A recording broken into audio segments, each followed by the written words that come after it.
అదే RTV app వార్తల్ని క్షణాల్లో చదివే అవకాశం ఉంటుంది. ఒక న్యూస్ పేపర్, ఒక టెలివిజన్ ఛానల్ మీ చేతుల్లో ఎప్పుడూ ఉంటాయి. మా కొడుకుని వికటజీవిగా రెయిన్బో హాస్పిటల్ వాళ్ళు అప్పగించారు. గత 6 నెలల నుంచి చికిత్స పొందుతున్నారు రెయిన్బో హాస్పిటల్లో. సుమారుగా 1.5 కోటి వరకు ఖర్చు పెట్టాను, కానీ మా కొడుకుని వికటజీవిగా అప్పగించారని అంటున్నారు.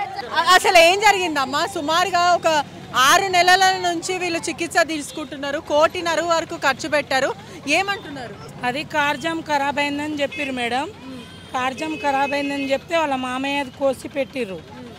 కోసి పెడితే అది వాళ్ళ మామయ్య కోసి పెడితే అవుతుందని చెప్పిర్రు. 1 కోటి దాకా పెట్టిర్రు. తర్వాత ఇంకొకటి ఖరాబ్ అయిందని చెప్పిర్రు. సరే అని చెప్పి ఒక 5-6 ఆపరేషన్లు అయినాయి. నిన్న ఏమో మీ బాబు చనిపోయాడు, తీసుకెళ్ళండి అని చెప్పారు మేడం. అంటే నానే వాళ్ళ తండ్రి ఏం చేస్తుంటాడు? ఉద్యోగం ఏం పని చేస్తుంటాడు? ఏం లేదమ్మా, వ్యవసాయము కూలీ పని చేసుకొని బతుకుతారు. ఎన్ని రోజుల నుంచి సుమారుగా హాస్పిటల్లో జాయిన్ అయ్యాడు? 5 నెలలు అవుతున్నాయి మేడం. శ్రీశాంత్ అనే వ్యక్తి తన జ్వరం వచ్చిందని చెప్పేసి ఈ హాస్పిటల్లో జాయిన్ అవడం జరిగింది. 5 నెలలుగా రెయిన్బో హాస్పిటల్ యజమాన్యము ట్రీట్మెంట్ అందిస్తున్నామని చెప్పేసి వాళ్ళకి చదువు రాదు. గిరిజన బిడ్డలు, లంబాడి బిడ్డలు వాళ్ళు చదువు రాదు. రోజు 5 నెలల నుంచి దాదాపు 50 లక్షల రూపాయలు తీసుకొని బాబు ఎప్పుడో చనిపోయాడు, రేపు మాపు అని చెప్పేసి డబ్బులు గుంజియాలా రాత్రి చనిపోయింది అని చెప్పి ప్రకటించడం జరిగింది. విధంగా బాబుని కూడా ఇప్పుడు అంబులెన్స్ నుంచి తరలించడం జరిగింది. అంటే ఇక్కడ ఉండకుండా ఎటువంటి న్యూసెన్స్ జరగకుండా.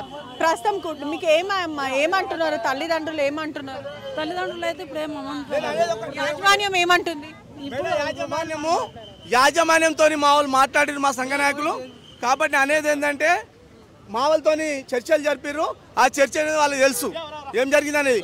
కాబట్టి నేను అనేది ఒకటే, ఆ యజమాన్య కుటుంబానికి న్యాయం చేయాలి.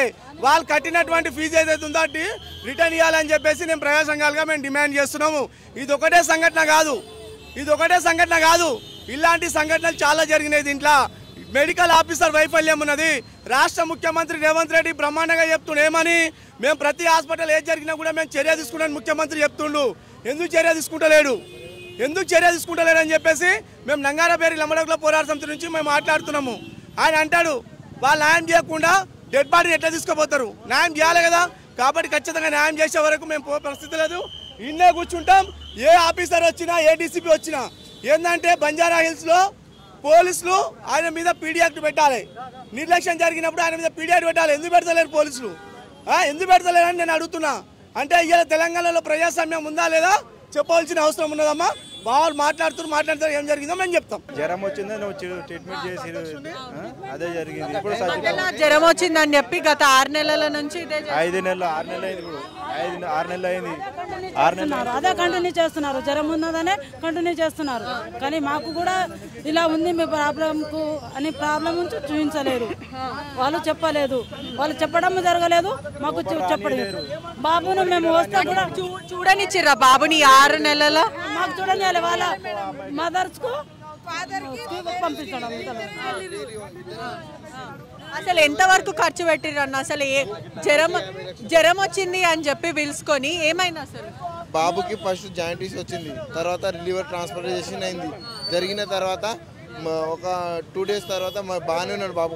1 వీక్ వరకు బాగానే ఉన్నాడు. తర్వాత జ్వరం స్టార్ట్ అయింది. అప్పటి నుంచి బాబు ఈ రోజు 2 రోజులు అనుకుంటా అదే కంటిన్యూ అవుతుంది. ఇప్పటికి ఒకటి తర్వాత లంగ్స్ ప్రాబ్లం అయిందని చెప్పారు. మళ్ళీ ఏమంటారు దాన్ని, లివర్ డ్యామేజ్ అయిందని చెప్పారు. మళ్ళీ లంగ్స్ ప్రాబ్లం అయిందని, కిడ్నీ ఫెయిల్ అయిందని. లాస్ట్కి వచ్చేసి ఇప్పుడు నిన్న మార్నింగ్ తీసుకెళ్ళి ఆపరేషన్కి తీసుకెళ్ళి నిన్న నైట్ 8 o'clock మాకు హ్యాండ్ ఓవర్ చేసారు. బాబు చనిపోయినారు. అంటే దేనికి ఆపరేషన్ అని ఏం చెప్పారు? లివర్ ప్రాబ్లంకి. అంటే ఆల్రెడీ లివర్ ప్రాబ్లం వచ్చింది. లివర్ మార్పిడి చేశారు. దాని తర్వాత కిడ్నీ ప్రాబ్లం అన్నారు, కిడ్నీ మార్పిడి. అట్లా ఏమని చెప్తున్నారు? ఇక అంటే వాళ్ళకే తెలియాలి. జ్వరం వస్తుంది బాబుకి, అయితే కంటిన్యూ జ్వరం అసలు తగ్గడమే లేదు. మెడికల్ గా వైఫల్యం ఉందంటారా? అంటే అధికారుల నిర్లక్ష్యం, అంటే మేనేజ్మెంట్ నిర్లక్ష్యం వల్లనే మెడికల్ ట్రీట్మెంట్ సరిగ్గా ఇవ్వలేదు. టైంకి ఇవ్వలేదు, అట్లా అది ప్రాబ్లం. అంటే ఇప్పుడు తండ్రి ఏం చేస్తుంటాడు అంటే సుమారుగా 1.5 కోటి వరకు ఖర్చు అయితే ఒక మధ్యతరగతి కుటుంబము కట్టలేదు. మరి ఆ తండ్రి ఏం చేస్తాడు? రోడ్డు మీద ఉన్నాడు. ఇప్పుడు ఊరు వేసుకుంటానే 2 సార్లు పోయిండు. ఆ మదరే ఊరు వేసుకుంటానే 2 సార్లు పోయిండు. ఇప్పుడు ఏంటి ఇంటికాడ గిటే ఏం లేదు వాళ్ళకి వేసేందుకు. ఈ పిల్లగానికి శవం పెట్టడానికి కూడా జాగలేదు. ఇప్పుడు ఇల్లు అమ్మేసిండు, భూమి అమ్మేసిండు, అన్ని అమ్మేసిండు. బాబు ట్రీట్మెంట్ కోసం సర్వం అమ్మేసిండు. 10 లక్షలు అవుతుంది అన్నారు ఫస్ట్లో. 10 లక్షల నుంచి 50 లక్షలు కట్టించారు. 50 లక్షల నుంచి 60 లక్షల దాకా అయింది. ఇప్పుడు 80 లక్షలు మొత్తం బిల్లు ఉంది, కట్టిన బిల్లు 80 లక్షలు. ఇప్పుడు 1.5 కోటి వరకు ఇప్పుడు కట్టినాయి. ఇప్పుడు ఎంత కట్టమంటున్నారు? మళ్ళీ ఇప్పుడు కట్టమంటలేరు. ఇప్పుడు ఏమంటలేరు, చనిపోయిండు కదా, ఏమంటలేరు. ఇప్పుడు కట్టిన డబ్బులు ఇవ్వమని చెప్పకపోయారా? అదే మాట్లాడితే ఇప్పుడు మొత్తం కట్టేసిరు. అవును, మరి ఇప్పుడు కట్టినందుకు బాబుని వికటజీవిగా అందించారు కదా, ఇస్తామంటారు కదా, ఇస్తలేరు కదా. చేసిన పని ప్రస్తుతం మీ ప్రధానంగా మీ డిమాండ్స్ ఏంటి? మీరు ఏ విధంగా న్యాయం కోరుకుంటున్నారు? మాకేదైనా ఇవ్వండి, మీకు తోచింది. ఇప్పుడు ఎంత మేము ఇంత ఖర్చు పెట్టినాము, సగంలో సగం ఇస్తావా, ఎలా ఇస్తావా అనేది అప్పు తెచ్చుకున్న పైసలు అప్పు అయినా తీరాలి. కట్టిన పైసలు సగం పైసలైనా ఇస్తే అప్పు అయినా తీరుతుంది అని కోరుకుంటున్నాం మేము. అంతే, సగం పైసలు 6 నెలలకు హాస్పిటల్ ఉండ్రు. పిల్లలు ఇవాళ మంచిగా అవుతాడో రేపు మంచిగా అవుతారో అనుకురు, కానీ కాలేడు కదా. వాళ్ళు డాక్టర్లు గిట్ట సరిగా ట్రీట్మెంట్ ఇచ్చిరా లేదా తెలీదు మాకు. అన్ని డబ్బులు పెట్టినాము, మా బాబు మాకు దక్కకపోయిండు. ఫీవర్ అన్నారు అని చెప్పి లివర్ ని మార్పించారు, కిడ్నీ మార్పించారు, ఇవన్నీ చెప్పలేరు మొదట అని చెప్పిర్రు, అన్ని చెప్పిర్రు. ఇన్ని పైసలు పెట్టినాము, మా బాబు మాకు దక్కలేడు. దానివల్ల మేము అనుకుంటున్నాము. తల్లి పరిస్థితి ఎలా ఉంది? ఎంతో రోధిస్తుంది, తను ఏం చెప్తుంది? ఇటే ఉందమ్మా, తల్లికి ఇంకా చూపించలేరు. తల్లి ఎక్కడ ఉందో, ఒకటే వాళ్ళ తండ్రే వచ్చారు. మనం చూస్తున్నట్టయితే రెయిన్బో హాస్పిటల్లో ఉధృత వాతావరణం అయితే ఏర్పడింది. మనం వాళ్ళ కుటుంబ సభ్యులతో మాట్లాడే ప్రయత్నం చేశాము. గతంలో కూడా రెయిన్బో హాస్పిటల్కి సంబంధించిన యాజమాన్యం పైన ఏదైతే మెడికల్ నెగ్లిజెన్సీ ఉంది అంటూ గతంలో కూడా అనేక సార్లు జనాలు ధర్నాకి దిగడం అయితే జరిగింది. ప్రస్తుతం మాత్రము మాకు న్యాయం కావాలి, బాబుని మాత్రం మా ఊరికి తరలించారు. ఏదైతే మనకి కనిపిస్తున్నది, మనం విజువల్స్లో కూడా చూడొచ్చు. ఊరి వాసులు అందరూ కూడా ఇక్కడనే ఉన్నారు. అంబులెన్స్లో మాత్రము బాడీని తరలించారని అయితే తెలుస్తుంది. ఒకవైపు సుమారుగా 1.5 కోటి వరకు ఖర్చు పెట్టాము. లివర్ ట్రాన్స్ప్లాంట్ ఏదైతే లివర్ని మరో కుటుంబ సభ్యుడికి ఎవరైతే ఉన్నారో అతను ఇతనికి లివర్ ఇవ్వడం అయితే జరిగింది.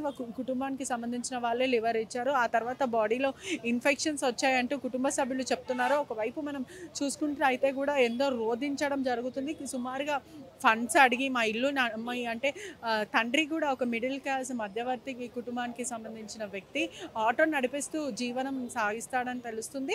ఒకవైపు తల్లి మాత్రం ఇంట్లోనే ఉంటుంది, ఇంట్లోనే కొడుకుని చూసుకుంటూ ఉంటుంది. కానీ ఒకవైపు లివర్ చెడిపోయింది అని చెప్పి హాస్పిటల్కి తీసుకొచ్చిన తర్వాత చెప్పారు. మాకు మాత్రము జ్వరం వచ్చిందని మాత్రమే మాకు తెలిసి మేము తీసుకొచ్చాము. గత 6 నెలల నుంచి కూడా చికిత్స పొందుతుంది. సుమారుగా 1.5 కోటి వరకు ఖర్చు పెట్టాము. ఇల్లు ఉన్నదంతా కూడా అమ్ముకొని మేము ఆ బాబుకి వైద్యం ఇప్పించాము. ఇప్పుడు ఆ బాబుని 2 రోజుల క్రితం ఇన్ఫెక్షన్స్ అయింది అని చెప్పి ఏదైతే ఆపరేషన్ థియేటర్కి తీసుకెళ్ళిన తర్వాత వికటజీవి లాగా మాకు అప్పగించారు. మాకు న్యాయం జరగాలి, కట్టిన దానికన్నా పూర్తిగా మాకు చెల్లించాలి, మా కొడుకుని ఎలాగో తెచ్చివ్వరు అంటూ కుటుంబ సభ్యులు అడుగుతున్నారు. తల్లిదండ్రులు మాత్రము బాడీతో పాటు వెళ్ళిపోయారు. కానీ కుటుంబ సభ్యులు మాత్రం ఉండడానికి వాళ్ళకి వాకిలి ఇల్లు ఏది కూడా లేదు. వాళ్ళకి ఎవరైనా ఆదాయం చూపిస్తే వాళ్ళు జీవనం కొనసాగిస్తారంటూ కుటుంబ సభ్యులు చెప్పడం అయితే జరుగుతుంది. మొత్తం మీద కూడా యాజమాన్యము స్పందించే అవకాశాలు అయితే తక్కువ కనిపిస్తుంది. చూడాలి అసలు యాజమాన్యం నుంచి రెయిన్బో హాస్పిటల్ మేనేజ్మెంట్ వాళ్ళు ఏం చెప్తారో, అసలు వాళ్ళ వర్జన్ ఏంటని తెలుసుకునే ప్రయత్నం కూడా చేస్తాం.